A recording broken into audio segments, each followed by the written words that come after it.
Okay, hello and welcome. This is my first time at Devoxx, so please be gentle. And this screen is awesome big. My name is Michiel Toneman. I'm from Adyen. Adyen is a payments processing company. And today we'll be talking a little bit about the fish move, that's much better. How we scaled our company from zero, when we just had 4 engineers on board, to being able to process $100 billion on a yearly basis. And that's quite a large amount. And when giving this talk, we talked about what could we give this about. So we could do deep dives about all of our technical integrations, some of the frameworks we're using or some of the frameworks we've developed. But we've been doing this for 10 years, so I think it's sometimes also good to look back at, after 10 years, what worked, what didn't work. And for somebody who might be starting, or might be 2 years into their project, or 4 years into their project, give some helpful advice on things that worked and things that didn't work. So I'm hoping this will be useful for you. So first, quickly, what do we do? Otherwise, I think this is going to be a really confusing talk. So Adyen is a payments processing company, and we really sit between the merchant who's trying to sell something, whether that's in a physical store, using a PIN terminal or EMV terminal, or an e-commerce transaction happening on the web somewhere, or a mobile transaction. So whenever these transactions happen, Adyen sits between the merchant and all the payment networks, whether that's MasterCard, Visa, or something very specialized to a region. So that could be Mr. Cash in Bancontact, Mr. Cash in Belgium, that could be Ideal in the Netherlands, but it could also be Alipay in China, or something like Boletos in Brazil. And what we're really trying to achieve is to make purchasing as smooth and as seamless as possible. We try to remove ourselves completely from the flow. So that's probably a reason you've never heard of Adyen, or you might not have heard of Adyen before. But regardless of where the purchase takes place or how the purchase takes place, we want to make sure that it's as seamless as it can be. And I think the reason why we're so successful at this is because we are using IT to solve today's problems for merchants. We're not looking ahead in what's happening in 10 years, because the world will have changed in 10 years. Who knows what the payment landscape will look like then? But there are many, many problems for merchants, especially when they transact worldwide, not only in their single country, but they're trying to sell stuff in Asia, or they're trying to sell stuff in Latin America, and it's quite difficult for them. So, who do we do this for? Well, we love our customers. We're really proud to have all these great companies on board, and I think you'll recognize that probably all of you in this room will have at some point used Adyen, maybe for a lot of things. So whether that you are riding an Uber, whether you have a Spotify account or a Netflix account, if you're in the Netherlands, you will probably have purchased at the Bijenkorf at some point, or your purchases come from Etsy. So at some point, you will undoubtedly have used Adyen. And our merchants love us in the same way, because we enable them to grow and expand their business, and give themselves a competitive edge over their rivals, because they're using our technology essentially. So, what's that look like? Well, I think any company that has a high degree of growth will show exactly the same graph, a basic exponential graph. And to put that a bit into perspective, so we've processed for all of our merchants about $100 billion this year. Give a little bit of context around that. If you're on the platform, if you joined as a developer in 2010, a day's worth of processing, so if we did all our transactions, bundled them up into a day, today we would be doing those same amount of transactions in 5 seconds. So that grows really, really quickly. So this is all the nice glossy part, but what you're actually trying to do most of the time is this. You have this platform which has a requirement for zero downtime. It's financial transactions. You cannot afford to mess up anywhere, and you have to keep your systems running. And it's like you're changing the wheels of a car without stopping it. These guys are much braver than I am. I don't think I would actually physically try to do this. But sometimes operating and changing stuff on the platform feels a little bit like this. And with various degrees of success, how we do things, sometimes they work out, sometimes they don't work out really well. And as you grow, everybody makes a lot of mistakes. We've failed so many times at things, but we've also succeeded many times at things. And I think what I want to do today is just share some of the stories of things we've learned along the way, things we've learned as we grow, things we've learned as we failed.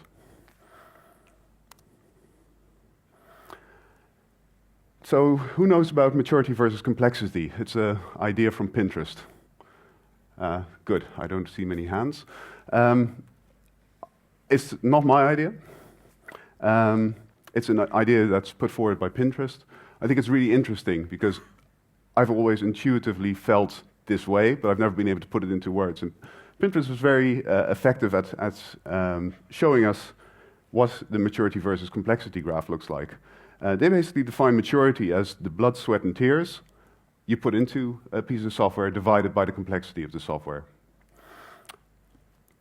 Now, anyone who's doing on-call DevOps work intuitively knows what that means, because there's nothing really worse than looking at a console at 3 a.m. in the morning. Everything's on fire, customers are angry, you've just lost a massive amount of data, and all you see is this obscure error message you've never seen before. So, what Pinterest defined is to say, look, every product you're going to deploy has a certain inherent complexity, and it has an inherent maturity. And if you get it wrong, if you are on the red side there with a really complex piece of software you're deploying into production with a very low maturity, your life is going to be a living hell. Everything is going to be on fire. And putting stuff into production is really, really hard because something works well in your dev machine, but in order to get it into production, you have to deal with deployment. You have to think about availability in probably multiple regions. You have to do the provisioning of the required computing power and storage. You have to think about updates, data migrations for upgrades. You have to know about its failure modes, backing up the data, recovery, and you actually have to go all the way down to hiring and training. So it's important that these decisions need to be made properly. And just to give some examples, for instance, a relational database, if I was deploying Postgres, it would probably be around here in the quadrant. But you could also deploy something like Hadoop. Now, I'm not saying Hadoop is a bad product. I'm just saying it is a relatively complex product with a relatively low degree of maturity. So you have to invest very, very hard in deploying that into production if you don't want to have massive failures. You could also be looking at something like Subversion. So this is why this bit is orange. If you were today deploying your source code repository with Subversion, you're probably on the slightly too conservative part of the scale. You're using an overly mature product with a low degree of complexity. You probably get more benefit from something like Git. These are fairly obvious. M4, ancient tool for templating. Again, something like Mustache would be better. So if you experiment with a new piece of technology you're adding to your stack, make sure you do your homework. If it's a simple piece of technology, like you just swap out a JSON parser, probably deploying a low maturity product isn't really going to break anything terribly for you. But if you change your database for a NoSQL solution, for instance, you have to be very aware of what the failure modes are and how the maturity the development communities around it. So it boils down being hyper-rational with your stack. So here's what an Formula One steering wheel looks like. And as you can tell, it's hugely complex. So a Formula One car is insanely specialized for doing one thing really, really well, and that's driving Formula One races. At everything else, it sucks. If you were to get a car which you want to sometimes drive fast in, but you also want to be able to do the school run with your family, you're probably better off just getting a BMW. And for many of the choices you make around technology, that same sexy Formula One, very specialized with something, that's on the one hand always enticing. On the other hand, you have your proven technology, which is almost boring by comparison, but it's probably going to get the job done better. And I think the golden rule here is that if a tech giant is putting out a piece of open source technology which is helping them solve a particular use case, you can be very, very sure it's insanely specialized for that use case. So LinkedIn uses Kafka for their analytics because they have an insane amount of analytics data they need to process. Amazon has developed Dynamo, later Cassandra, and the Cassandra use case is very specific to Amazon. What Amazon wanted to do is make sure that when somebody purchases something and they put it into their cart, that right of putting something into their cart always succeeds. Because Amazon is all about selling stuff, and if you fail at putting stuff into your cart, you're losing business. So the right availability is the specific use case for always being able to write is a specific use case for Cassandra. Now, whenever you think of Cassandra looks like a nice fit for my use case, you have to think, does it actually match your exact use case? And Pinterest defined this in an article which I recommend you to read, which says stop using shiny new things, start using MySQL. Now, I'm not a big fan of MySQL myself, I'm more of a Postgres guy, but I think it makes that really valid point. Another article very similar is You Are Not Google by Ozan One. I'm not sure if I'm pronouncing that right. And he put a term into how you should rationalize looking at deploying your stack and choosing your technology, and he called it unfat. Also well worth a read. And you'll find that this established technology, stuff which is really boring, is surprisingly effective if you use it well. Some of the use cases are, for instance, with a company like Google putting out a piece of software. If they put it out 5 or 6 years ago into the community, chances are that the computing landscape now is completely different. Do you know that you can buy, for instance, 1 terabyte of RAM for about $3,000? So why not just fit your entire data set into RAM rather than looking at some fancy way of optimizing your I/O? In the same way, someone like a Postgres database has performance constraints. Why are these performance constraints there? Because it has a very high level of transaction integrity and durability. If you don't need transaction durability, you can simply set a flag that's synchronous commits to off, and you get that transaction durability goes out the window, but you get a massive performance boost for it.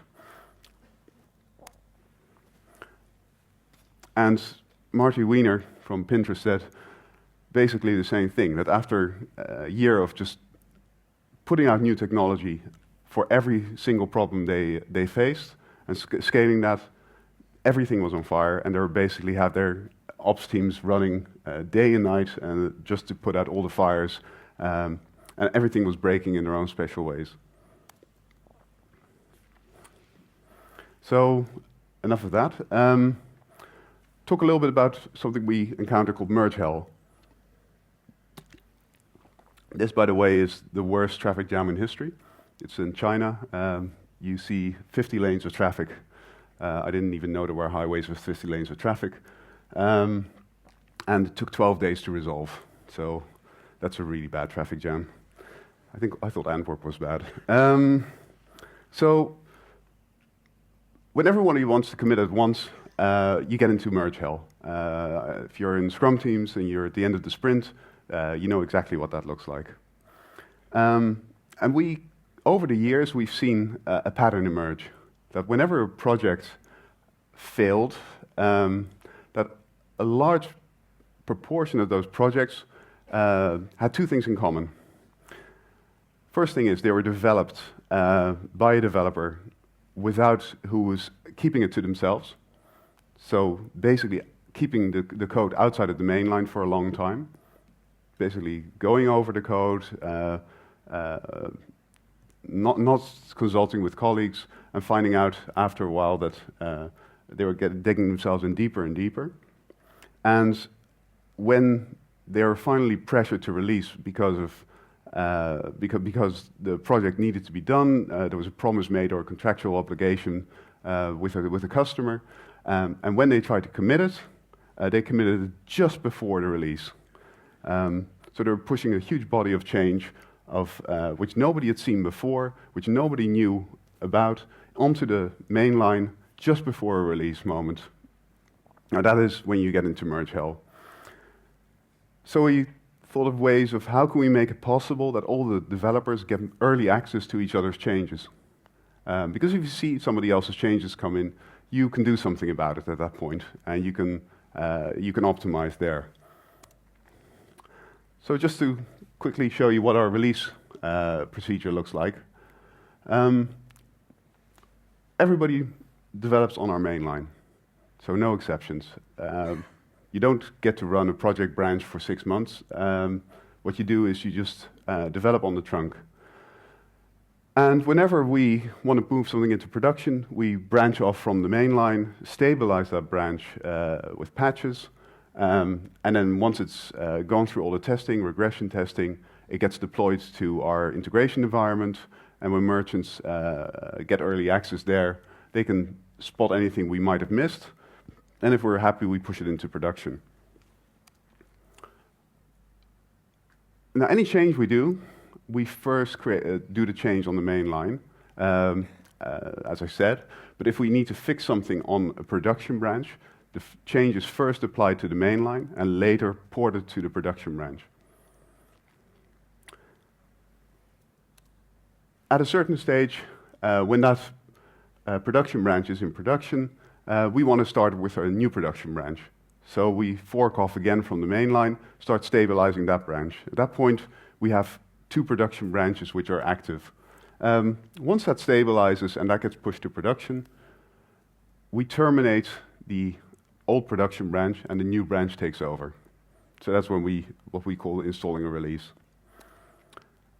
And as you guessed, if there's at any one time 2 production branches active, that means that any bug fix you do on the production branch needs to be ported as well to your new production branch or your pre-production branch as well.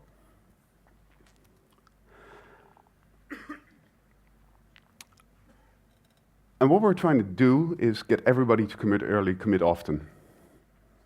So commit early, commit often means that all developers get to see each other's changes at the absolute earliest convenience, which means that if you find that you get a conflict on commit, or you see code coming in the project you're working on, the idea is that you need to communicate with the other developer or the other project group and try to resolve how you're going to put these changes into production, or you're going to find a common set of changes which will satisfy both projects. Now the thing to enable this commit early, we need to allow our developers to commit partial projects. Now, I know that's a big no-no in certain development communities, but you shouldn't be afraid of committing unused code. So if somebody is working on a larger piece of software, if they have part of it completed, get them to check it in early. That means that you might actually have a release where a piece of code is in the release, although that code path is not yet used. That's something you just have to take for granted. And you want to make sure that everybody commits often, so don't sit on your changes too long. We can incentivize that quite easily by having everybody commit on the main line. Why is that? Well, if you get to check in first, and the other guy gets to check in later, then he has to deal with the conflict. So that's just the easiest way of incentivizing this. Because everybody works on the main line, if there's a conflict, the guy who commits last gets to solve it. And in the end, what we're trying to do this for is encourage communication. No amount of tooling is a substitute for good communication between developers and between development teams. There is a trade-off here. We accept a certain amount of pain from everybody getting early access to each other's changes. That stuff will break. Sometimes it's really frustrating. If you're trying to work on something, you integrate everybody else's changes and stuff breaks for you. But the net result for us is positive. Now, we are starting to find that as our team is growing, I think we have a tech team of about 150 or about 110 developers and another 40 tech staff, that is starting to reach the limit of feasibility, and we're looking at other ways to improve that process, because the amount of pain you're starting to suffer with that amount of developers all committing onto the same main line is, even for us, starting to become a problem. So, my next favorite thing, zombie bugs. In a previous life as a developer, in a previous company, there was a lot of patching going on, but all the patching was manual. So developers would would create diff files, and these diff files would be applied over the current current branch on the main line, and it basically caused hell. People would forget to include certain patches. Developers would get a conflict and try to resolve it poorly, and what we found is that badly resolved conflicts and forgotten patches started to resurrect old bugs. So things that had been fixed before got unfixed in later patch releases, and also when something is on fire, everybody concentrates on putting out the fire. That means that everybody's looking at an easy way to patch something, put a patch out, put it into production, and then when everybody relaxes because the thing is fixed, then the developer would commit to the main line. Now, if multiple things happen right after each other, you have multiple fires, everybody's always just trying to put out fires, and in such a scenario, people forget to commit to the main line. Now, if you forget to commit to the main line at next release, you're just going to run into the same problem. So you're always trying to get to work to avoid these zombie bugs from occurring.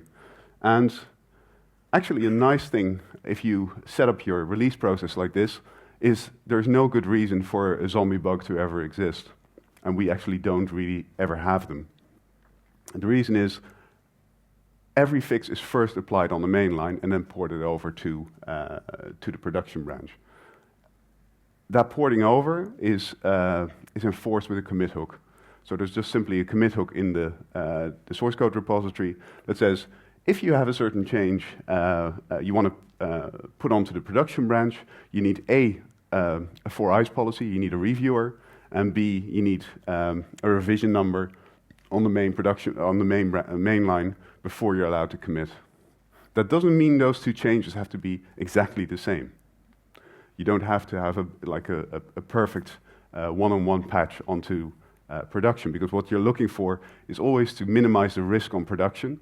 So you might have something which is just a simple guard against a certain edge case, and on the main line you might want to actually change the framework to avoid that situation from occurring at all. But the important thing is that you always make sure it's fixed on mainline first.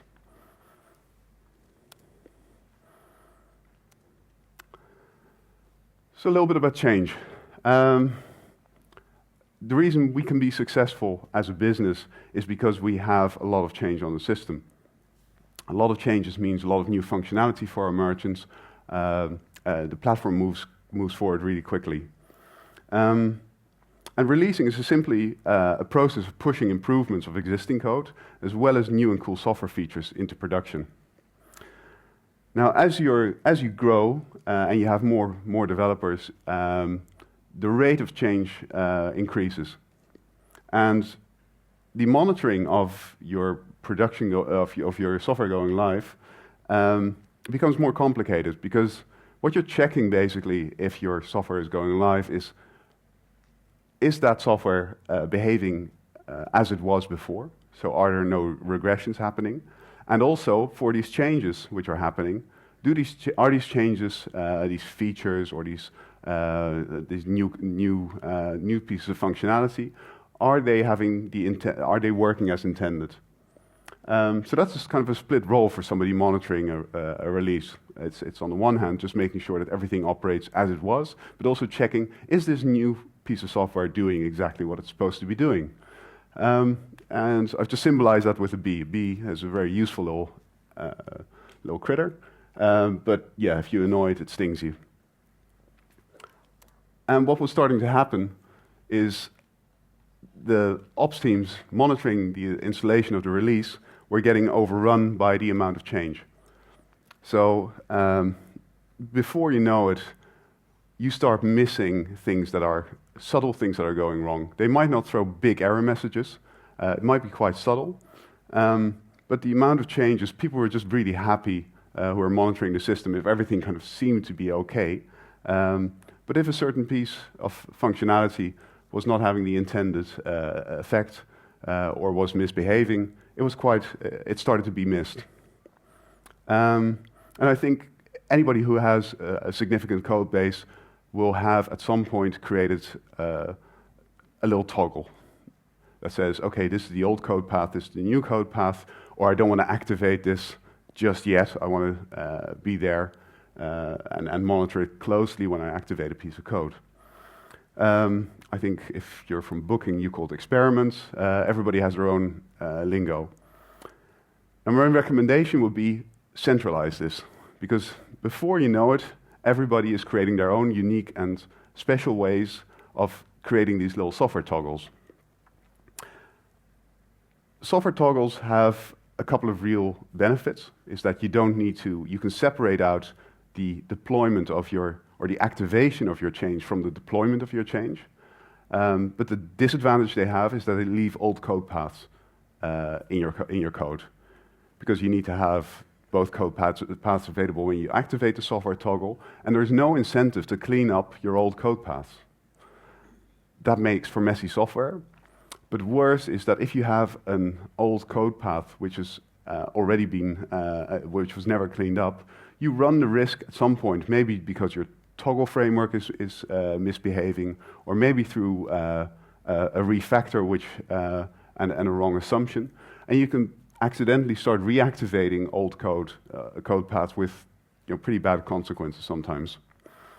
So what you want to do is make sure that we call it features, they drive the enablement of these code paths, that every feature you put in there goes through a central framework, and that central framework knows who the developer is, and also when that feature should be removed from the platform. So you need expiry of that feature as well. So by having ownership and having expiry, you can then automate the process of alerting your developers of, hey, wait a second, you still have a dead code path. It's your code path, you need to clean it up. If you haven't activated the feature, don't forget to activate it, or get rid of it. And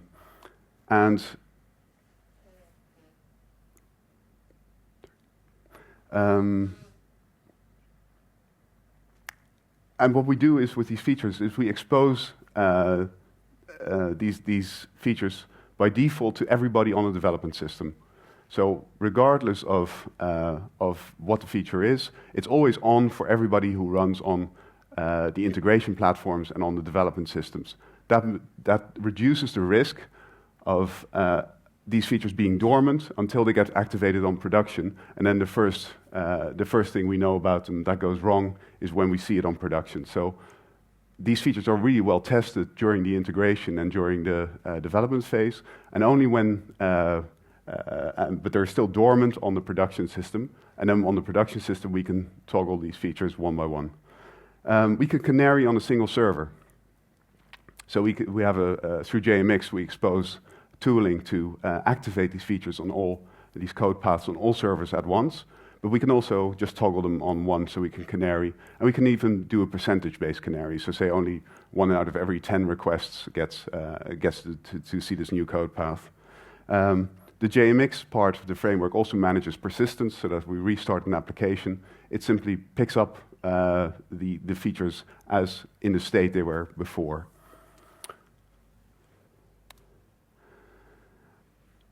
I think lastly, if there's one thing we've learned over the last 10 years, is that it's a really good idea to avoid making early choices. So if you have, if you're looking at solving a particular problem, or you anticipate something becoming a problem in the future, it's a really good idea to think about it, maybe to plan ahead a little bit, but please don't make any choices for problems you don't have at this point. There's a couple of acronyms which deal with this. You might know them. You ain't gonna need it is one of them. But making an early choice, or making a choice too early, locks you into a certain direction. That means that you're deploying a certain solution to a problem you think you might have at some point in the future. Now, you don't know what the future is gonna hold. The future might take a completely different direction. Your product might take a different direction. And you'll find inevitably that you've invested in a piece of technology, or you've invested in a change, which the moment you get to the point where you thought you needed it, you either don't need it anymore, or that the world has changed sufficiently that it's completely inappropriate for what it does. And then you have to deal with getting rid of that choice you've made and making a choice another way. So some examples of that is, when we started 10 years ago, we decided to use Postgres for a big financial system. Now, 10 years ago, that was almost unheard of. Today, that's not unheard of, but some of the things we factored in was, once this scales up, we're going to need some enterprise database features for doing things like streaming replication, for data distribution, for more sophisticated backups. So we'll need certain features which are probably only available at this time with Oracle or Sybase, but we can get by with Postgres for the first couple of years. And by the time we got to the point where we actually started needing those features, and it became infeasible to do a full database backup the normal way, because the database was just too big. I think our database now runs at, primary database runs at over 50 terabytes. So, you can't just dump and load a database like that. By the time we actually started needing this, Postgres had evolved to the point where it natively had all those features already. And actually, 1 or 2 of those features have been sponsored by Adyen, specifically with the development community, of getting those features in, because it's much cheaper to sponsor a project with a couple of really good developers than to actually pay commercial licenses on a large commercial database. Another example is sharding. So as I said, our main database runs at about 120 billion rows for the largest table. The database is about 50 terabytes in size. And we saw a long time coming that we needed to shard this data. So it's a big accounting system, and it's one of the primary features of an accounting system is that you can always have one single source of truth. So sharding is difficult, and we explored many, many scenarios, and we prototyped out about 3 potential candidates, 3 feasibility prototypes, which we all dropped. And only last year, when we really thought now we have to make an actual decision, we invested in what's currently our solution, which looks completely different than how we envisioned this about 7 years ago, when we already were looking at the problem of how are we going to shard this data. And what we actually did was create a streaming framework and just have multiple copies of the same database or the same schema. So we just clustered the amount of accounting systems. We have new separate accounting systems, and they all provide the output of their data. So every record they write out, they provide that into a streaming framework, and then we have consumers reading from those streams and creating things like reports and everything where we need that single source of truth. So that's a pretty big engineering effort, but I'm confident that if we'd made that choice, say 5 years ago, we would have come up with another solution which would have been probably pretty inappropriate now and would have probably been a big headache to solve. So keep it simple as well. Having complex technology means that you need to invest a lot in understanding the failure modes of that technology, understanding how it works in detail, hiring again, and these are things I've already tackled. One good example is load balancing. So the nice way of doing load balancing across multiple data centers is to have something called a hardware global load balancer, which is a really complicated piece of machinery. It's very expensive, and it does a very complicated task. We designed all our APIs to be stateless, so what is actually easier than just saying, I'm going to load balance over 2 data centers with round-robin DNS? It's stupidly simple. You just have DNS, and just round-robin DNS just means you're rotating the IP addresses you gave back, which means that about 50% of the transactions go to one data center, and 50% of the transactions go to another data center. If something happens in one of our data centers, could be our fault, could be one of our applications which is dying. It could also be a power failure, or the incoming network might be having a routing problem, something we can do nothing about. But we just have our DNS set to 60 seconds time to live, which means that the moment we activate a change in DNS, it takes about 30 seconds for most of the traffic to disappear from that data center. So again, super simple solution, which is very, very robust, very easy to understand.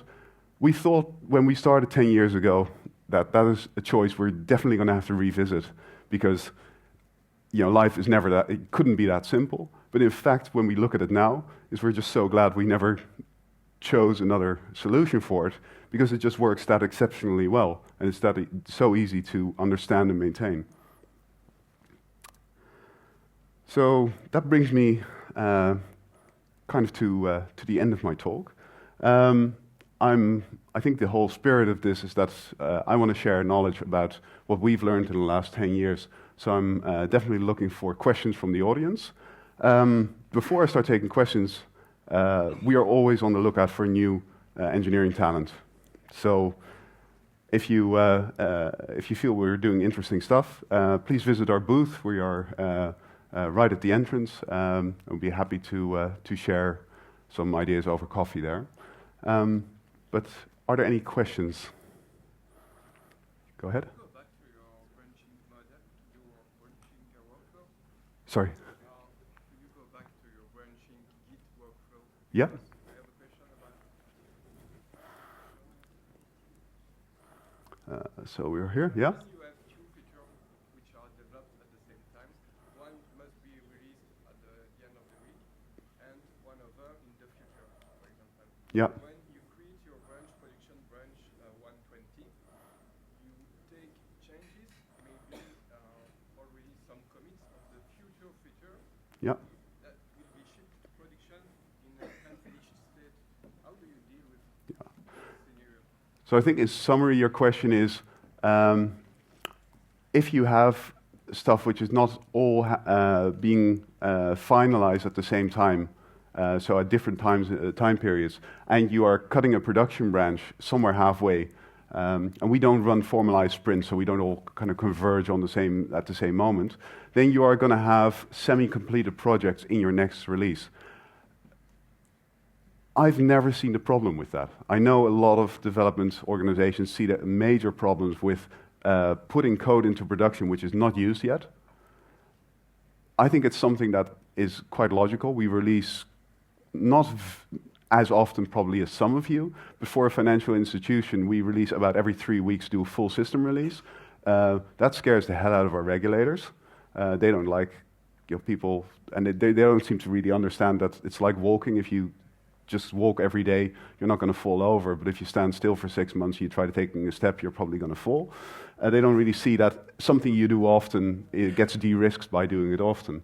And specifically here, we just accept that incomplete projects are being pushed to production. If they're not, they shouldn't disturb the total. They should be encapsulated to providing the building blocks for creating, finishing the project, but they shouldn't be incomplete in the sense that they don't work or they are going to cause operational problems. But if it's something we accept.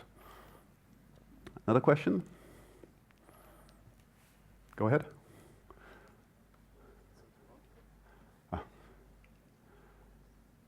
Hi, I'd be interested if you have any compliance requirements as your financial provider, services provider, and how do you handle your feature flipping services in a compliant way?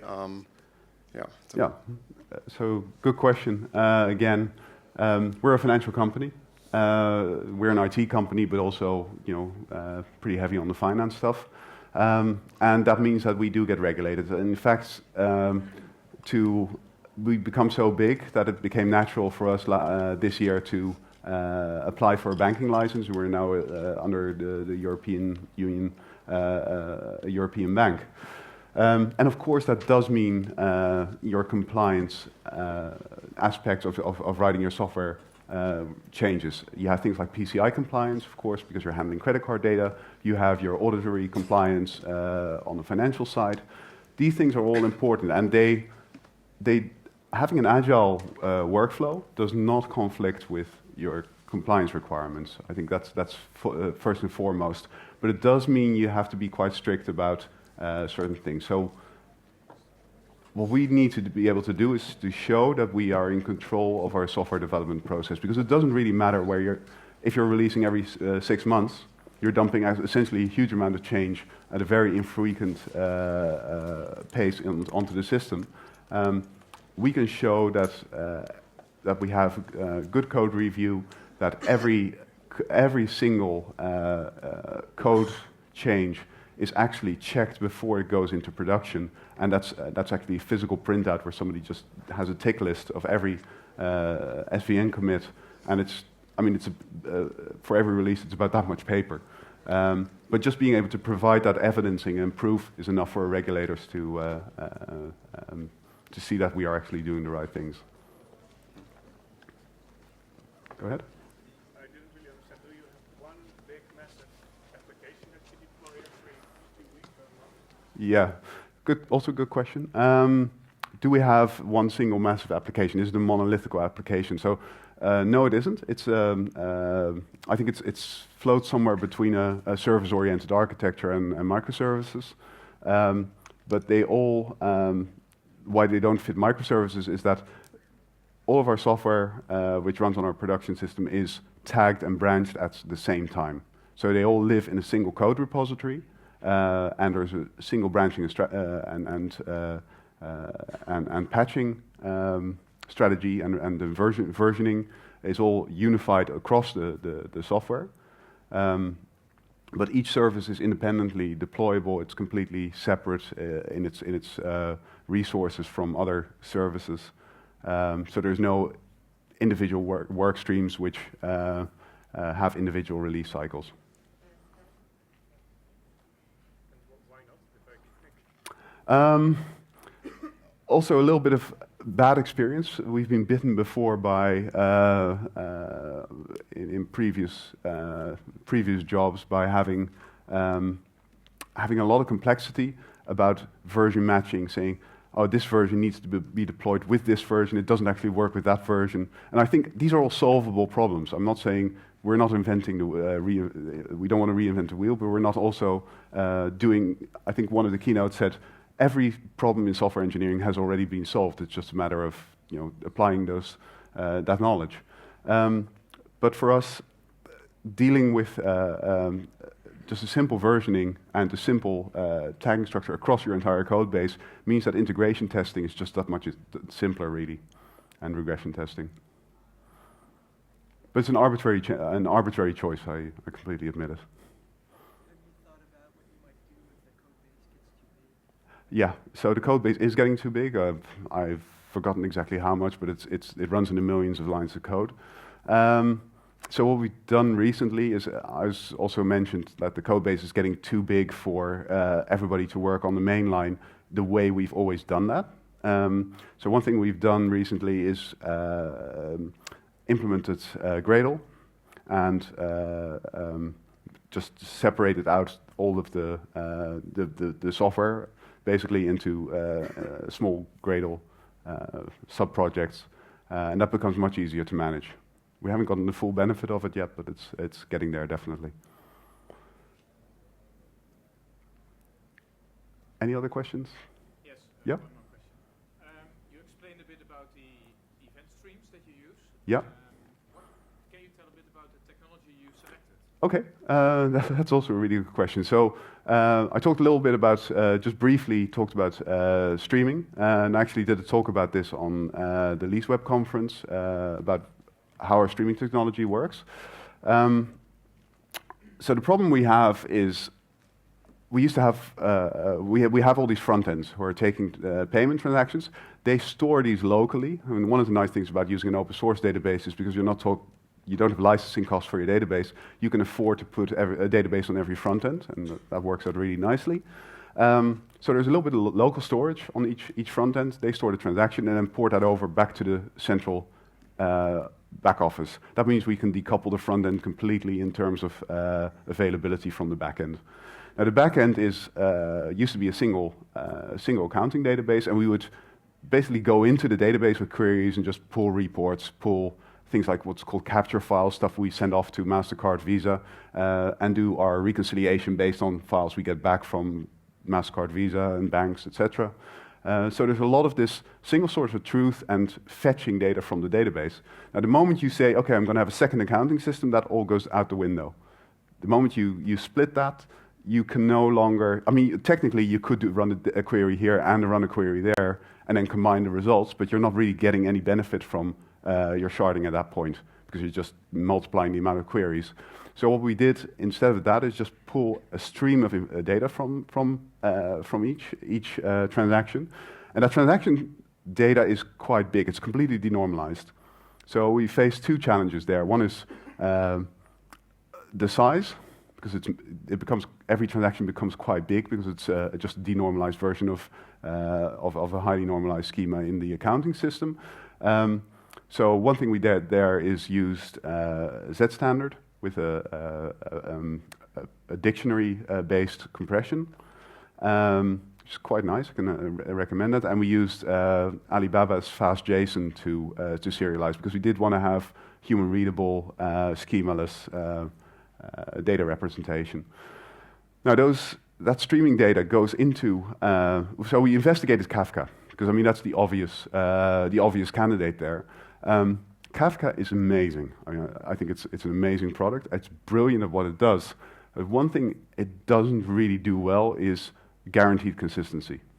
And again, finance, consistency is kind of a thing. So we need to be very, very sure that we have a process exactly once scenario. And then when we are processing data as well, that when we commit the results, that we commit the point we are in the stream together in a single transaction with the work we are committing as well. So that there's no chance that if something crashes in the job or whatever at a certain point, that we can exactly roll back and guarantee we are at that point in the stream, and this is the work done to get to that point, and that there's never a mismatch between those.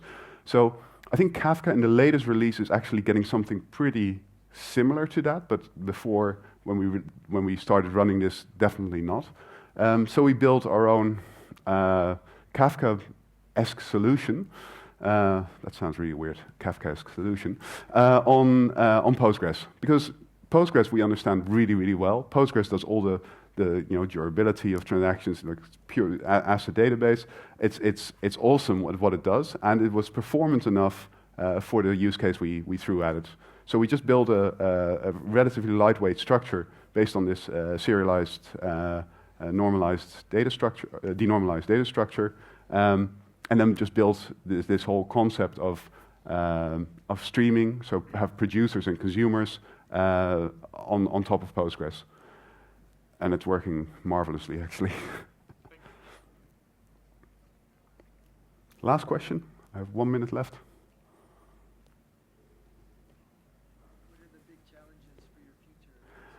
What are the big challenges for the future? It's a very good question. So we jokingly say we want to get 10 times as big. Well, it's not that joking, because when we were 10 times as small as we are now, we already said we wanted to get probably 100 times as big. So we want to get 10 times as big, at least. And that will mean we are currently almost doubling every year. So that means that's, we have about 3 to 4 years to achieve that. I think we need to grow out our development organization. We need to grow out our ops. That's going to have its own challenges. The amount of volume we're going to get on the platform is going to be challenging. I think we've laid a foundation with things like doing the streaming exercise and the clustering to grow the core of the application quite effectively. But I think mostly it's going to be about how do you keep an agile organization going, and how do you grow your teams effectively. So that's all I have time for. Thank you very much. Visit us at our booth.